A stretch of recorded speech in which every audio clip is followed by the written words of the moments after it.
ശ്യാം രണ്ട് ഒരു ഡിമാൻഡിങ് ഫീൽഡ്സിലും ഒരുപോലെ പ്രവർത്തിക്കുന്ന ഒരാളാണ്, ബോത്ത് സിനിമ ആൻഡ് ടെലിവിഷൻ. ഇത് രണ്ടിനും എങ്ങനെയാണ് ബാലൻസ്? ഞാൻ നാടക സ്കൂളിൽ ഗ്രാജുവേറ്റ് ചെയ്ത് കഴിഞ്ഞിട്ട് പുറത്തിറങ്ങിയപ്പോഴേ ഞാൻ ഉദ്ദേശിക്കുന്ന എനിക്കിഷ്ടമുള്ളൊരു നാടക പ്രവർത്തനം ചെയ്തുകൊണ്ട് ഉപജീവനം നടത്താൻ പറ്റില്ല എന്നുള്ളത് വളരെ വ്യക്തമാണ്. വളരെ പ്രൊഫഷണൽ തിയേറ്ററിൽ എന്ന് വെച്ചാൽ പ്രൊഫഷണൽ എന്ന് വിളിക്കുന്ന കമേഴ്ഷ്യൽ തിയേറ്ററിലേക്ക് പോകേണ്ടി വരും. സോ മറ്റെന്താണ് ഒരു ഓപ്ഷൻ എന്നുള്ളതായിരുന്നു സംഭവം. ആ സമയത്താണ് ടെലിവിഷൻ കേരളത്തിൽ ആദ്യമായിട്ട് വരുന്നതും അങ്ങനെ അതിൻ്റെ ഭാഗമൊക്കെ ചെയ്തത്. അപ്പോൾ വളരെ ഇൻസിഡൻ്റലായിട്ട് സംഭവിച്ചാൽ ടെലിവിഷനിൽ പോകണമെന്നോ ടെലിവിഷൻ എന്താണെന്നോ എനിക്കറിയില്ലായിരുന്നു. കാരണം നമ്മുടെ നാട്ടിൽ ടെലിവിഷൻ അപരിചിതമായൊരു വസ്തുവാണ്. ടെലിവിഷനിൽ നിന്നിട്ടാണ് ഞാൻ എൻ്റെ ഈ പറഞ്ഞ പോലെ കഥാചിത്രങ്ങൾക്കുള്ളൊരു അഭിരുചിയെ ദൂരദർശൻ്റെ ഭാഗമായിട്ടുള്ള ടെലിഫിലിമുകളിലൂടെയും ഒക്കെ മെല്ലെ മെല്ലെ ഡെവലപ്പ് ചെയ്ത് നോക്കിയത്. സിനിമയുടെ എല്ലാ ടൂൾസും സർക്കാരിൻ്റെ ചിലവിൽ എനിക്ക് പഠിക്കാൻ പറ്റി. So thanks to Doordarshan. അന്ന് ഈ സാറ്റലൈറ്റ് ടെലിവിഷനൊന്നും ഇല്ലാത്തത് കൊണ്ട് മിക്ക ആളുകളും അത് കണ്ടു. അതിലൂടെയെല്ലാം എനിക്ക് ശരിക്കും പഠിക്കാൻ പറ്റി. ആസ് എ ഫിലിം മേക്കർ എൻ്റെ ഒരു എക്സ്പ്രസീവ്നെസ് ശരിക്കും ഇവോൾവ് ചെയ്തത് ടെലിവിഷനിലൂടെയാണ്. അതിൻ്റെ ഗുണമുണ്ട് ദോഷമുണ്ട്. ഗുണം എന്താണെന്ന് വെച്ചാൽ ഒരു വളരെ സബ്ജക്റ്റീവായിട്ട് വളരെ ഒറ്റ്യൂർ മാത്രമായിട്ടുള്ള ഒരു കാര്യം ഞാൻ ചിന്തിക്കില്ല. I always think of the audience, how it will communicate to them, whether it is communicating. അപ്പോൾ കാഷ്വലായിട്ടുള്ള വ്യൂവറെ നമ്മൾ ഒരു കാര്യം കമ്മ്യൂണിക്കേറ്റ് ചെയ്യണമെങ്കിൽ you have to tell it double strong. So ഇത്തരത്തിലുള്ള കമ്മ്യൂണിക്കേഷൻ്റെ ചലഞ്ചസ് ഞാൻ പഠിച്ചു. അത് സിനിമയിൽ എനിക്ക് അപ്ലൈ ചെയ്യാൻ പറ്റി. അതുകൊണ്ട് തന്നെ ഒരു ദുർഗ്രാഹ്യതയോ അല്ലെങ്കിൽ പ്രേക്ഷകനിൽ നിന്ന് ഏലിയനൈറ്റഡ് ആയിട്ടുള്ള ഒരു കഥ പറയാൻ സ്വീകരിക്കാൻ എനിക്കാവില്ല. So it help me in many ways. My passion is in cinema. And I think ഇന്ന് ടെലിവിഷൻ എന്നെ സഹിക്കുന്നത്, ചാനലുകൾ എന്നെ സഹിക്കുന്നത് ഞാനൊരു ഫിലിം മേക്കർ ആണെന്നുള്ളത് കൊണ്ടാണെന്ന് തോന്നുന്നു. അതർവൈസ് ഇന്നത്തെ ടെലിവിഷൻ്റെ ഒരു പോക്കിൽ എനിക്ക് വാസ്തവത്തിലൊരു മാനസികമായൊരു പൊരുത്തമൊന്നുമില്ല. പക്ഷേ എന്നാലും അതിനകത്ത് കുറച്ച് മീനിങ് ഫുൾ ആയിട്ടുള്ള എന്ത് ചെയ്യാൻ പറ്റും, കുറച്ചുകൂടി ഒരു നല്ല ഗുഡ് എക്സ്പീരിയൻസ് വാല്യൂ എങ്ങനെ കൊടുക്കാൻ പറ്റും എന്നുള്ളതാണ് നമ്മൾ ആലോചിക്കുന്നത്. ഇതുവരെയും ശ്യാം ഒരുപാട് കഥകൾ അല്ലെങ്കിൽ അത് മറ്റുള്ളവരുടെ വർക്ക് എടുത്തിട്ട് ഫിലിം ചെയ്തിട്ടുണ്ട്, ഫിലിം മേക്കിംഗ്. പക്ഷേ ഇതിൽ അങ്ങനെയല്ല. ലൈക്ക് ബേസിക്കലി ഒരു മേജർ ക്ലാസിക് ഒന്നുമല്ല എടുത്തത്. സോ അങ്ങനെ ഒരു ഡിസിഷനിലേക്ക് വരാൻ എന്താ കാരണം? അത് ഇപ്പോൾ സിമിംഗ്ലി നമുക്കിപ്പോൾ അനലൈസ് ചെയ്ത് നോക്കുമ്പോൾ ഒരു ഡിഫറൻസ് ആയി തോന്നാമെങ്കിലും എന്നെ സംബന്ധിച്ചിടത്തോളം വലിയൊരു ഡിഫറൻസ് എന്നല്ല.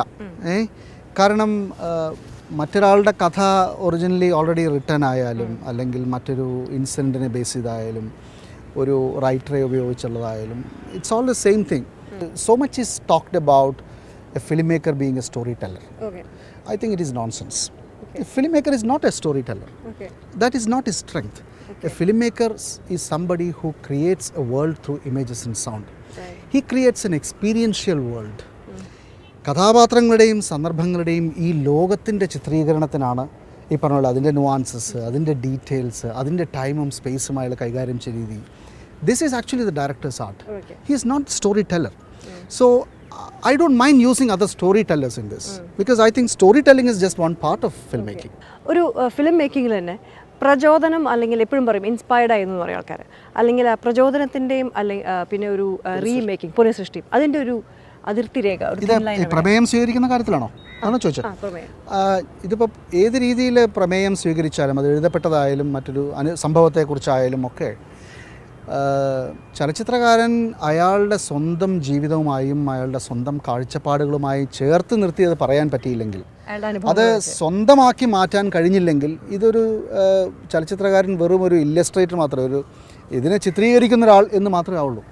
അങ്ങനെയല്ല ഞാൻ സിനിമയെ കാണുന്നത്. ഇപ്പോൾ ഒരു നോവൽ എടുക്കുകയാണെങ്കിൽ, ഇപ്പോൾ അഗ്നിസാക്ഷി എന്നുള്ള നോവൽ, അത് എൻ്റെ മനസ്സിൽ എന്ന് വെച്ചാൽ ഈ ജനറേഷനിൽ ജീവിക്കുന്ന ഒരു പുരുഷൻ്റെ ആയിട്ടുള്ളൊരു കലാകാരൻ്റെ മനസ്സിൽ ആ കഥ എന്തൊരു ഇംപ്രഷൻ ഉണ്ടാക്കിയോ ആ ഇംപ്രഷനിസ്റ്റിക്കായ ലോകമാണ് ഞാൻ പുനഃസൃഷ്ടിക്കാൻ ശ്രമിക്കുന്നത്.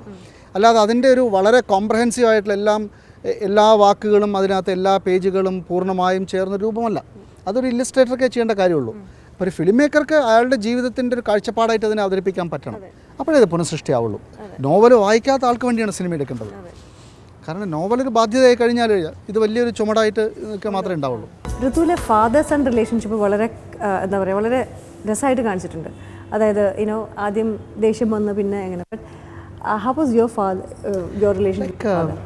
നമുക്ക് എൻ്റെ ജനറേഷനും എനിക്ക് തൊട്ട് മുമ്പുള്ള ജനറേഷനൊക്കെ അച്ഛനും മക്കളും തമ്മിലുള്ള റിലേഷൻഷിപ്പ് ഇന്ന് കാണുന്ന, അപ്പോൾ ഞാനും എൻ്റെ മകനും മകളും തമ്മിലുള്ള റിലേഷൻഷിപ്പ് പോലെ ഒരു വാംതോ ഫിസിക്കൽ ഇൻറ്റിമസി ഒന്നും ഇല്ലാത്തതാണ്.